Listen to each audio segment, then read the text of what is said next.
You may have heard a few things about Victorians and their hygiene. Ever since I started dressing like this, I've had quite a few different people ask me about them.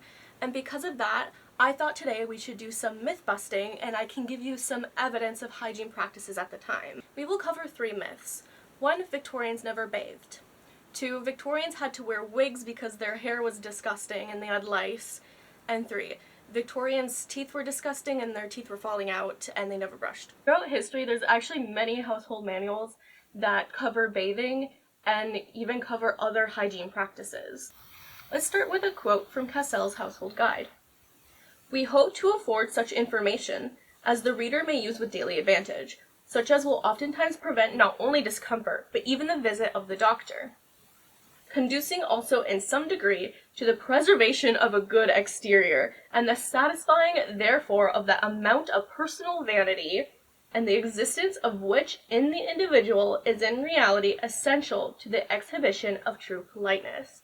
This essentially means that being clean is polite and important. So let's bust these myths by looking at a few different hygiene practices in the Victorian era.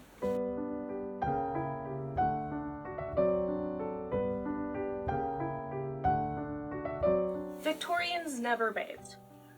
Wrong and right, actually, but can we blame them? Would you want to bathe out here or in your basement where the only heat you have is your stove? You've probably seen a bowl and pitcher like this at your grandma's house or at an antique store. It was actually used to do a sponge bath. Someone in higher class might have taken a bath more frequently, but since there's a lot of work in heating up the water and bringing it to the wash tub, it was much easier to do this, especially if you live in colder climate. There are also other things to think about. Both men and women had undergarments that kept the oils and sweat of their skin reaching their outside clothes. And when they felt like they needed to, they would change these underthings just like we do today. Most routines during this period, which is late 1800s as per my resources, suggest actually washing the face and cleaning the body in the morning when you get up and right before bed.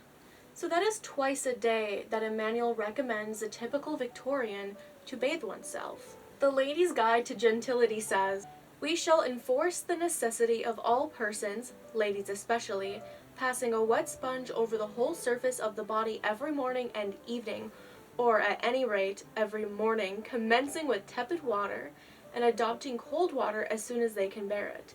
Then let the body be thoroughly dried with a soft towel, and rubbed with a soft flesh brush, or gently with horsehair gloves. The latter, at first, will not be very pleasant, but in short time becomes a luxury." In addition to the above practice, we also recommend bathing whenever circumstances will permit it, i.e. fully submerge yourself when you feel good enough to do so, or if the weather permits. The author also goes into detail about hot versus cold water and inflammation, and about how bathing can actually help with soreness of joints. She also mentions the Greek goddess Aphrodite being birthed from the sea as proof that bathing is a beautiful thing that women should do, which I thought was a really interesting note. And because of the recommended cleanliness of the body in this book, we can conclude that they did in fact take baths. It just didn't look like what it used to. And yes, they did wash their hair on something like this, which leads into my next topic, hair. The misconception that Victorians wore wigs because their hair was falling out and full of lice actually came from the same misconception of the 18th century. In 1700, wigs were super popular, but they were expensive and more of a status symbol. The typical person didn't wear them every day. But when it comes to the Victorian era, wigs were actually out of fashion. Once you hit 1800s, people weren't wearing wigs as much anymore. But since we're on the topic of hair, let's talk about some Victorian hair care routines so you can see what they actually did. The Lady's Guide to Gentility also has a chapter on hair. She recommends to keep hair as clean as possible and to brush it every single day, and every once in a while, wash it. She also suggests when you wash your hair just to use pure water, but if you need to get any oils and stuff out of your hair, that's when you should use shampoos that you make at home. And when you dry your hair after washing it, she suggests to use hair powder. For most people, this hair powder was just typical baking flour, but if you could afford it, a more starchy powder works much better. And this was their equivalent of a dry shampoo. You might be thinking, powder in hair? That sounds like 18th century. Well, it's a similar product.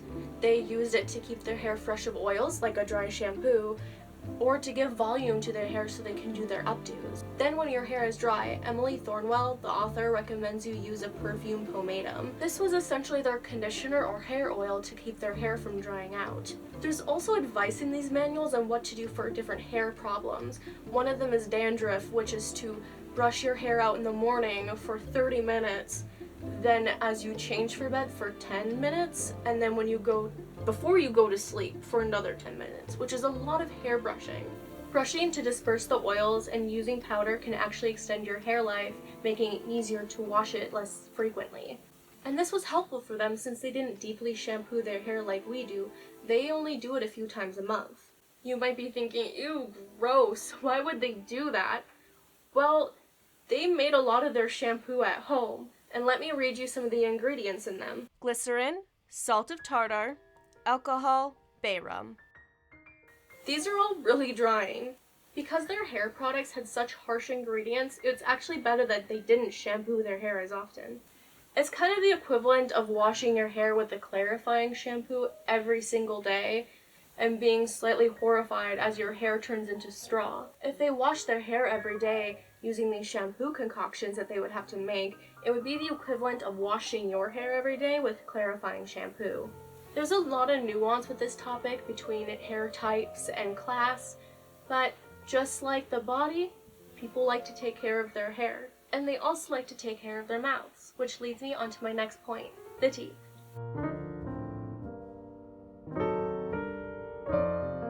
Victorians did brush their teeth.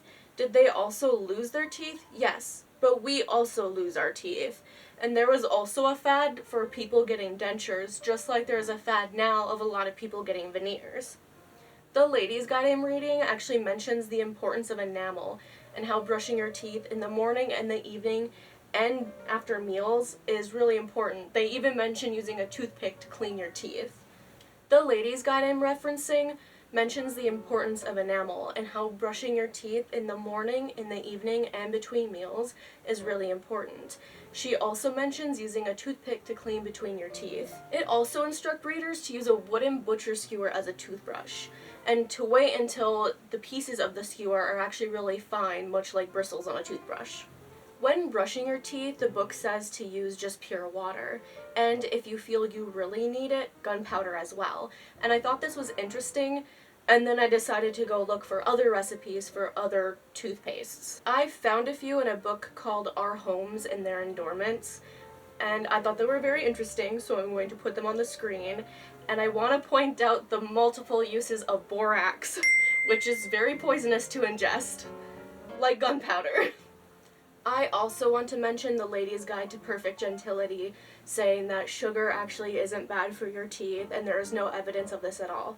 We know today that this was not the case. Honestly, some of the misinformation really just shows how different our time is and how much we now know medically. Much misinformation wasn't because of willful ignorance or lack of intelligence. It was because some information was so new, it was just being acknowledged by scientists and slowly by the rest of the population. Just like today, we don't immediately catch on to new trends or catch on to new information right away. It takes a while to get to a population. And if it takes us a while, imagine how long it would take everyone else, since most people were reading newspapers and writing letters to spread information. It wasn't immediately on their social media on their phones. They don't have the same products that we do today. We don't have to go to the apothecary, buy the chemicals, and make it at home.